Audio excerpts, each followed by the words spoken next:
Assalamu alaikum frères et sœurs en islam, très heureux de vous retrouver encore une fois de plus. Aujourd'hui, Inch'Allah, on va parler sur la jalousie. Parce qu'on constate que dans notre société, beaucoup de nos malheurs, de nos problèmes résultent du fait que nous sommes jaloux les uns les autres. Tu vois ton frère a un bon boulot, une voiture, super, alhamdoulilah. Au lieu d'être content pour lui, ça te brûle le cœur. Tu n'es pas croyant. Ça te brûle le cœur au point d'aller voir les marabouts pour détruire le travail de ton frère. Tu vois ta soeur, elle est mariée, elle est dans son foyer, elle est heureuse avec son mari, avec ses enfants. Ça te brûle, ça te ronge le cœur. Au point d'aller voir les féticheurs, d'aller casser les œufs au carrefour, d'aller faire des sacrifices pour détruire le foyer de ta soeur. C'est la méchanceté. C'est la méchanceté. Et ça, on ne peut pas prétendre être croyant quand on a ce genre de comportement. Mes frères et sœurs en islam, le prophète nous a enseigné quoi? L'amour du prochain. Il dit, vous ne serez vraiment croyant que lorsque vous aimerez pour les autres ce que vous aimez pour vous-même. Comment on peut ne pas être content pour le bonheur de notre frère ou de notre soeur?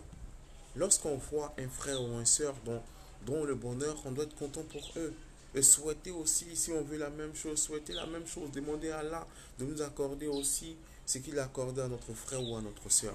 On ne doit pas être jaloux au point même d'aller vouloir détruire le bonheur de ces personnes-là. C'est méchant, c'est inhumain. Et il faut savoir que tout se paye sur terre. Wallahi, tout se paye sur terre. Si tu es bon, si tu sèmes le bien, tu vas récolter le bien. Si tu sèmes le mal, tu vas récolter le mal. Ça, c'est une certitude. On ne peut pas s'aimer des arachides et vouloir récolter du maïs. Non, Allah, il est juste dans son jugement.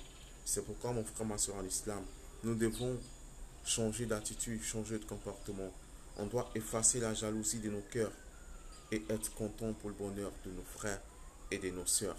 Il ne faut jamais, je dis bien jamais, vouloir détruire le bonheur des autres. Il ne faut jamais, jamais être jaloux du bonheur des autres. Mes frères et sœurs en islam, il ne faut jamais être jaloux. Jamais, je dis bien jamais, être jaloux du bonheur des autres.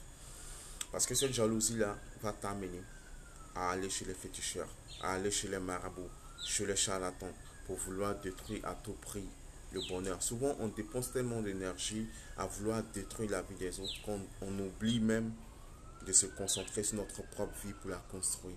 Vous allez voir que beaucoup de personnes qui ont la jalousie, la haine dans le cœur, ils n'arrivent pas à prospérer parce qu'ils consacrent très peu de temps à leur propre vie. Toute leur vie est consacrée à vouloir faire échouer les autres. Et en voulant faire échouer les autres, ils finissent par échouer eux-mêmes. Mon frère, ma soeur en islam, tant qu'on voudra le bien pour les autres, Allah voudra le bien pour nous.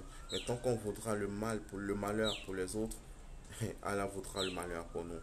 Soyons bons. Soyons des personnes qui aident les autres à réussir. Pas des personnes qui détruisent le bonheur des autres. Ok? Qu'Allah nous guide sur le droit chemin, qui fasse de nous des musulmans purs et sincères, qui nous donne la force de continuer à le prier, à l'adorer de jour comme de nuit, durant toutes nos vies jusqu'au jour de la rétribution. Salam alaikum.